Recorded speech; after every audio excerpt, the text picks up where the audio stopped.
ये बड़ी सुंदर शिवरात्रि की कथा है।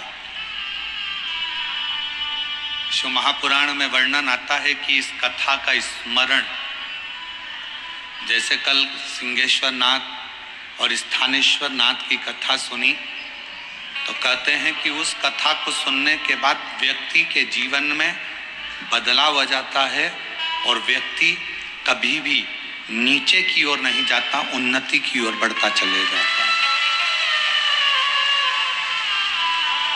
उसी तरह रामनाथ और भानुमति का ये संवाद शिवरात्रि का एक ऐसा संवाद है जिस संवाद को श्रवण करने के बाद में स्वयं तुमरुका जी चंचुला देवी से कहते हैं कि चंचुला, इस संवाद को सुनने वाले के घर में कभी वैभव की कमी नहीं आती है, उसके घर में कभी वैभव कमी। एक कितना सुंदर प्रसंग है।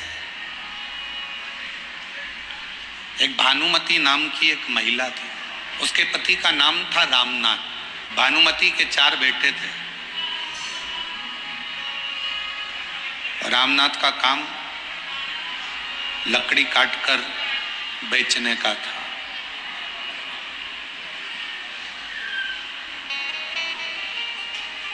रामनाथ लकड़ी काटता, बेचता और अपने घर का पालन करता, पोषण करता। 4 बच्चे हैं भानुमति के।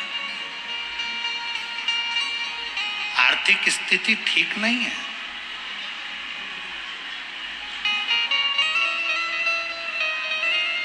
सुबह अगर भोजन मिल गया तो शाम के पते नहीं है और शाम को मिल गया तो सुबह के पते नहीं है। कभी कभी तो ऐसा होता था कि दिन भर ही भोजन नहीं मिलता था, ना सुबह मिलता था ना शाम को मिलता था।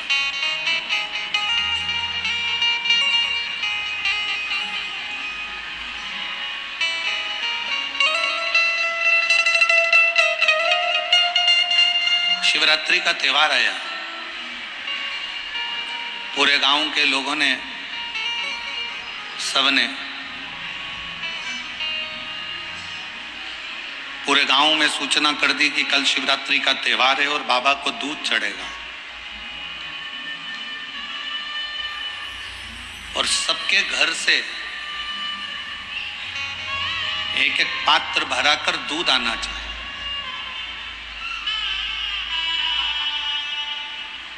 एक एक लोटा भरकर दूध आना चाहिए।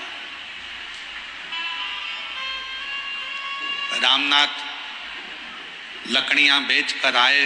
बारिश का समय था, थोड़ा सा पानी ज्यादा गिर गया था तो लकड़ी सब गीली हो गई थी।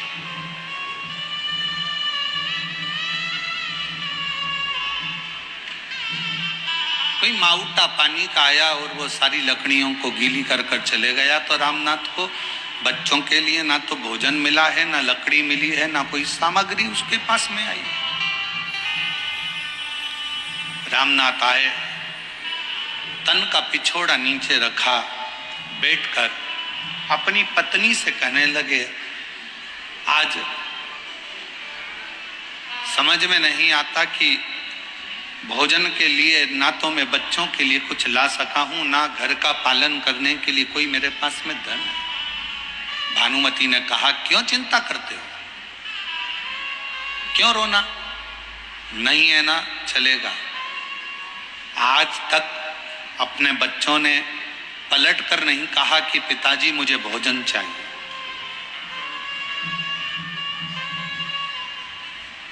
जब भोजन मिल जाता था बच्चे खा लेते थे, जब भोजन नहीं मिलता तो बच्चे भूखे रहते। और जितने शिवभक्त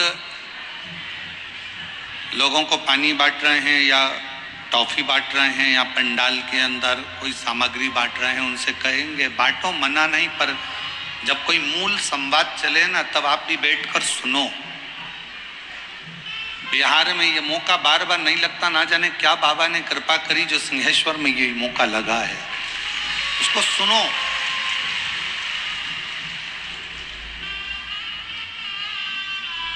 चौबीस घंटे तुम्हारे हैं, उसमें से 2.5 घंटा बाबा का है। दिल से उसको सुनो, धारण करो, प्रार्थना करो, कि बाबा हमारी ऐसी कृपा करना कि हमारे जीवन में भी हम एक बार यजमान पद ग्रहण करें। और ऐसे ही शिव महापुराण की कथा अपने बिहार में होती। भानुमति ने रामनाथ से कहा कि बच्चे कभी नहीं बोले कि हमको भोजन चाहिए, बच्चों ने कभी नहीं कहा कि हम भूखे हैं। बच्चों को भोजन मिला तो ठीक और भोजन ना मिला तो ठीक। वो नहीं कह रहा है कि हमको भूख लगी है, हमको प्यास लगी है, या हमको भोजन ला कर दो, या हमको कुछ ला कर दीजिए। वो नहीं बोल रहा।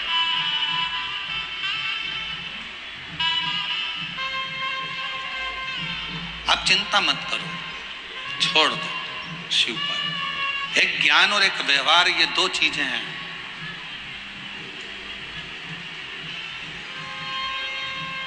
व्यवहार भी प्रबल है और ज्ञान भी प्रबल है, पर इन दोनों में सबसे ज्यादा प्रबल क्या है? शिव महापुराण में तुमरुका जी कहते हैं इनमें सबसे ज्यादा प्रबल है व्यवहार।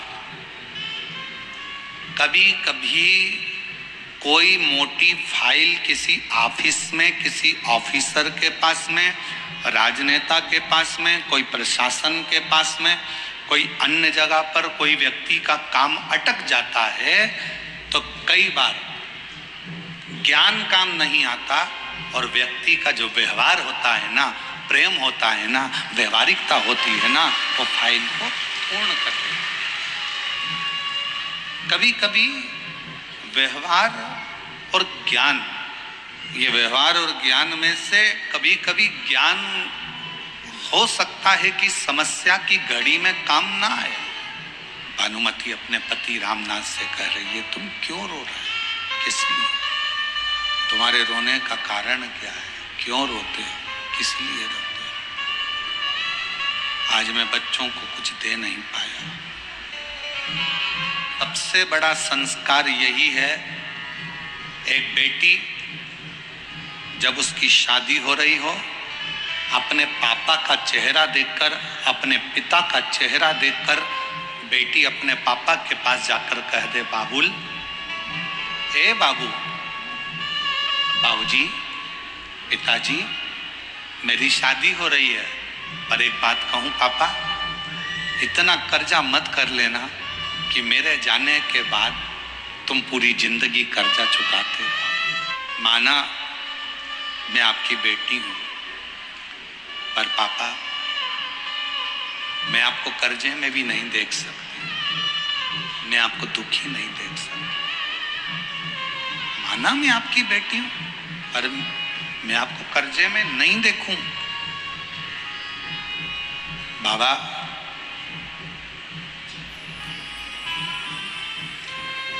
दुनिया कहती है कि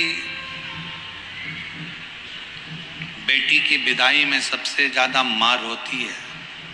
परशु महापुराण की कथा कहती है, जब पार्वती जी विदा हो रही थी तो हिमालय राज, जिसको लोग पत्थर कहते हैं, उसके भी नेत्रों से पानी बह रहा था, उनके भी नेत्रों से जल बह।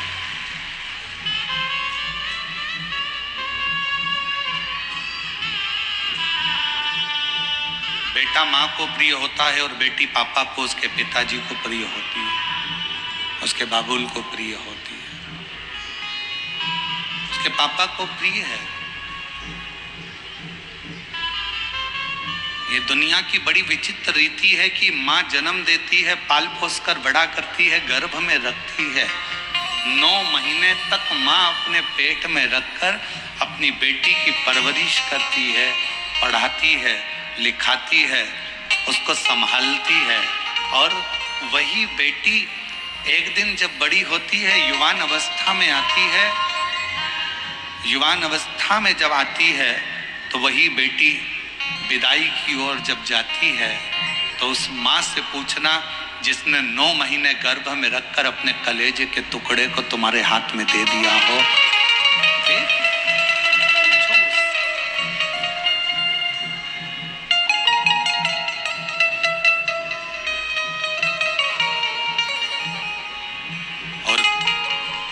कैसो अमीर साहूकारो म्हारा बाबुल, बेटी धरी ना जाए।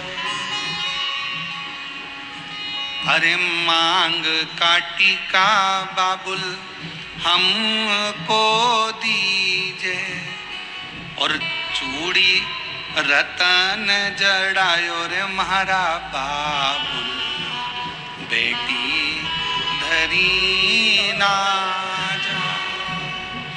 कैसो अमीर साहूकारो म्हारा बाबुल, बेटी धरी ना जाए। कितना भी धन हो, कितना भी वैभव हो, कितनी भी सत्ता हो, कितना भी धन भरा पड़ा हो, फिर भी एक क्षण ऐसा आता है कि बेटी को विदाई करते समय बाप को लगता है कि मेरी सारी दुनिया, मेरा सारा दौलत, मेरा सारा धन कहीं चले गया, कहीं चले गया। क्यों रो रहा है?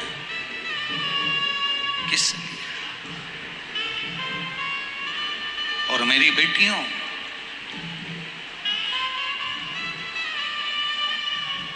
लोग कहते हैं कि बेटा पिंडदान करेगा तो माँ बाप को मोक्ष मिलेगा।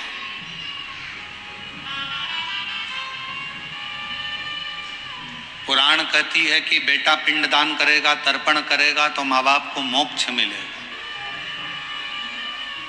पर शिव महापुराण की कथा कहती है बेटा एक कुल को तारता है, बेटी दो कुल को तारती है। सारी पुराणे कहती है कि बेटा पिंडदान करेगा, तर्पण करेगा, तिलांजलि करेगा, तब माँ बाप को मोक्ष मिलेगा। शिव महापुराण की कथा कहती है माँ बाप का सबसे बड़ा मोक्ष कब होता है? जब वो अपनी बेटी का कन्यादान अपने हाथों से करते हैं।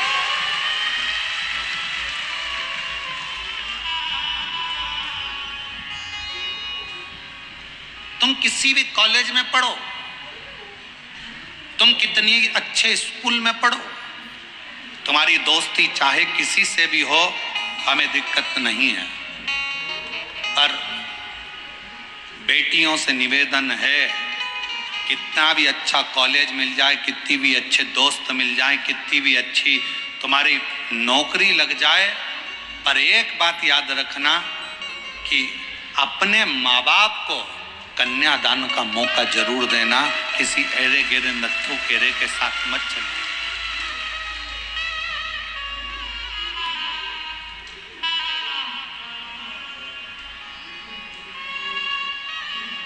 एक नर्क ऐसा होता है जिस नर्क में कन्यादान का पूछा जाता है।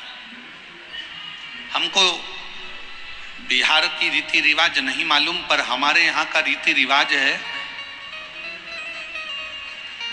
हमारे यहाँ का रीति रिवाज है, जब लड़की का कन्यादान करा जाता है तो आटे की एक लोई बनाई जाती है। इधर बिहार का तो हमको नहीं मालूम। आटे की एक लोई बनाई जाती है, उसके अंदर कुछ रख दिया जाता है, सोना चांदी रुपया पैसा, और लोई बनाकर जब कन्यादान होता है तो उस लोई को रखा जाता है, लड़के का हाथ नीचे रखकर फिर कन्यादान बाप करता है। बोलो इधर होता है कि नहीं होता, हमको नहीं मालूम, पर हमारे उधर की रीति है। लोग कहते हैं कि लड़का पिंडदान करता है, लड़का जब तिलांजलि देता है तब माँ बाप को मोक्ष मिलता है। शिव पुराण कहता है कि बेटी के हाथ में जब वो आटे की लोई आती है और कन्यादान जब छूटता है, उस समय पर बाप जब कन्यादान कर रहा होता है, माँ जब कन्यादान कर रही होती है, हाथ में बस वो रखा कर जल जब छोड़ा जाता है कन्यादान का, उसी समय पर माँ बाप मोक्ष प्राप्त कर लेते हैं, फिर उनको कोई नरक नहीं भोगना पड़ता। मैनावती अपने कक्ष में माता पार्वती को लेकर पहुंची। अपने कक्ष में मैनावती ने पार्वती जी को गोदी में बिठाकर कहा, लाडो विवाह तो हमने कर दिया, पिता के घर में कितना भी वैभव होना वो मूल नहीं है, पर पति के घर में जो वैभव होगा ना, उसमें अपनी जिंदगी को निकालना है। बेटे की परीक्षा कब होती है? जब उसकी पत्नी आ जाती है, शादी हो जाती है, तब बेटे की सही परीक्षा होती है। बेटी की सही परीक्षा कब होती है? जब वो युवान हो जाती है, जवानी अवस्था में आ जाती है, और उस समय पर बेटी की परीक्षा होती है कि ये माँ बाप के अनुसार चल रही है या किसी अन्य लड़के के चक्कर में अपने माँ बाप को ठोकर मारकर जा रही है। बेटे की परीक्षा होती है जब उसकी शादी होती है, बहू आ जाती है। बेटी की परीक्षा होती है जब वो जवान होती है, युवान अवस्था में आती है। एक पति की परीक्षा जब होती है, जब पत्नी बीमार पड़ती है और पति उसकी सेवा में लगता है। और पत्नी की परीक्षा तब होती है जब पति के पास कुछ नहीं रहता और वो कदम से कदम मिलाकर अपने पति को धीरज बंधा देती है, तब पत्नी की परीक्षा होती है। पार्वती जी ने माता को कहा, माँ आप चिंता ना करें, मेरे माँ बाप के जो संस्कार हैं वो मेरे सम्मुख में रहेंगे। सम्मुख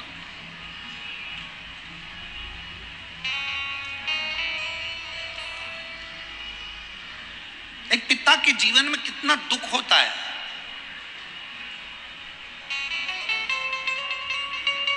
एक माँ के जीवन का जो दुख है वो माँ आंसू बहाकर निकाल देती है, पर बाप रोता भी नहीं है। सा उसके जीवन का जो दुख है वो खुद जानता है।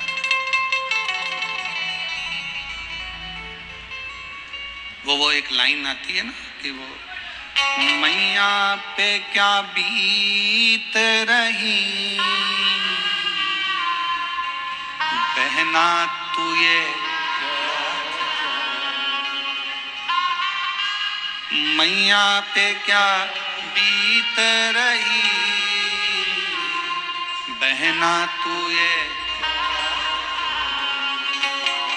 कलेजे के टुकड़े, कलेजे के टुकड़े को रो रो के भुला,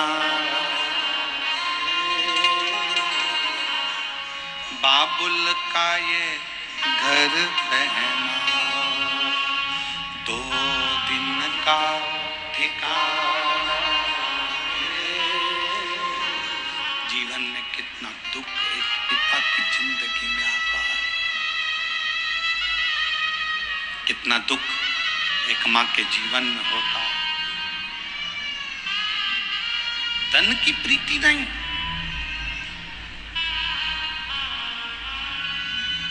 ज्ञान और व्यवहार, ये दो है। ज्ञान और व्यवहार दो। कभी कभी ज्ञान पढ़ा की पढ़ा रह जाता है और व्यवहार काम आ जाता है। I am lit like my cake, करूँ sniper जैसे slave, 7000 mAh, I can go all day. OP icy, मेरी range में है ice, मेरी game में है spice, VC cooling system on all day and night. Oppo K13 5G.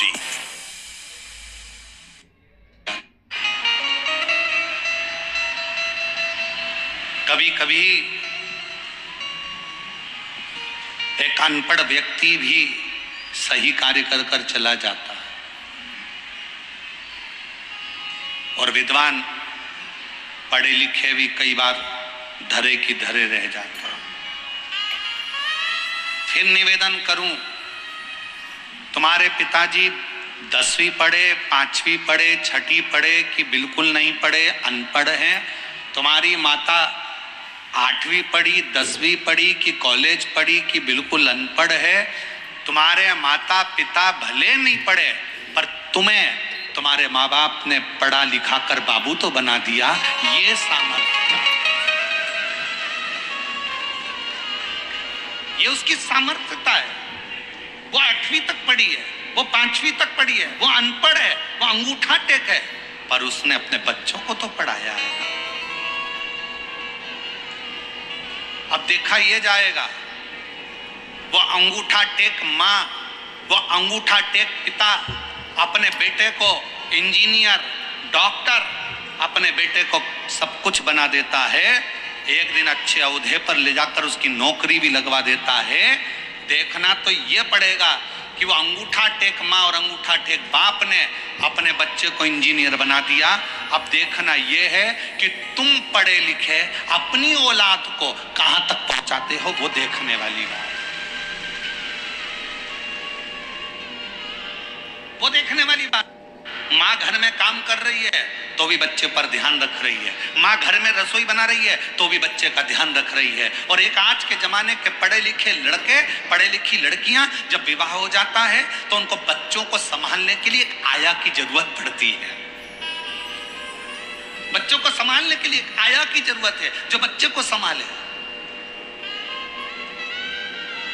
झाड़ू लगाने के लिए झाड़ू वाली की, बर्तन वाले के लिए बर्तन मांजने वाली की, कपड़ा धोने वाले की, झाड़ू पोछा करने वाले की, रसोई बनाने वाले की, पूरे घर में सारे नौकर चाकर की जरूरत पड़ती है। पर एक अंगूठा टेक माँ झाड़ू भी लगाती है, पोछा भी लगाती है, बर्तन भी मांजती है, भोजन भी बनाती है और आए हुए मेहमानों का सम्मान भी करती है। और तुम जैसे बेटे को कभी कलेक्टर, कभी एसपी और कभी इंजीनियर, कभी डॉक्टर बना दे। उसको नहीं आता कुछ, वो नहीं जानती, ज्यादा पढ़ी लिखी नहीं है। और सही बोलूं ना मेरी बहनों, ओ मेरी बिहार की जीजियों, कई मेरी जीजियां तो ऐसी आज भी बैठी हुई हैं और आज भी भारत की भूमि पर ऐसी माताएं हैं, ऐसे पिता हैं जिनको आज भी स्क्रीन टच मोबाइल चलाना नहीं आता, आज भी है। और स्क्रीन टच तो जाने दो, कीपैड पे भी कोई फोन लगा कर देगा तो बात कर लेगी, नहीं तो वो नंबर दबाना भी नहीं जानती। ये जो पीढ़ी है ना, जिसका दर्शन आज तुम कर रहे हो ना, ये पीढ़ी का दर्शन आने वाले समय में नहीं होगा। आने वाले समय में तो ऐसे बच्चे पैदा हो रहे हैं कि जब तक उनके हाथ में मोबाइल नहीं दो तब तक मुंह में एक निवाला नहीं लेते हैं।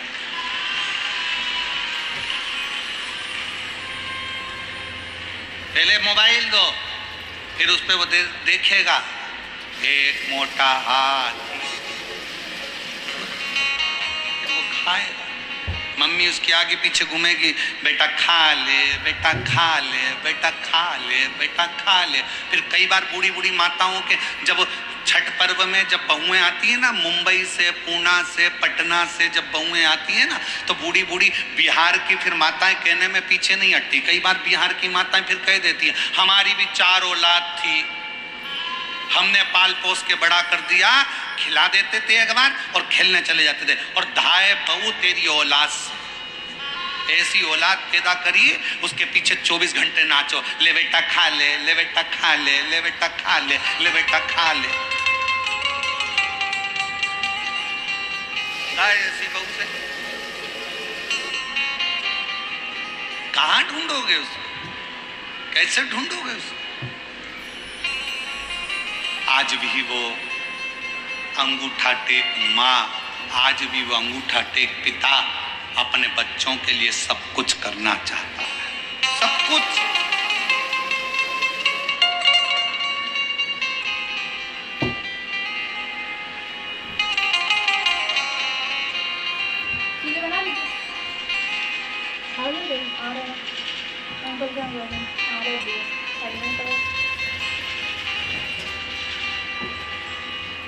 और जितने पढ़े लिखे लड़के बिहार से गए हुए, जितने बेटा बेटियां, तुम चाहे मुंबई रहो, चाहे पुणे रहो, चाहे विदेश में रहो, चाहे देश में रहो, जहां तुम्हारी मर्जी पड़े, जहां बिहार के ये बच्चे अपनी पत्नी और अपने बच्चों के साथ रह रहे हैं, मैं उनसे निवेदन करूंगा, आप भले वहां तुम्हारा बंगला बनाओ, चाहे कोठी बनाओ, पर तुम्हारे बूढ़े माँ बाप जिस गांव में रहते हैं ना, एक बार साल में 2 बार अपने माँ बाप के पास आकर पूछा करो, बाबूजी कोई चीज की जरूरत हो तो मैं बनवा देता हूं।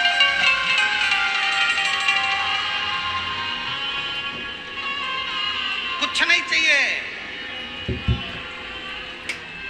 कुछ नहीं।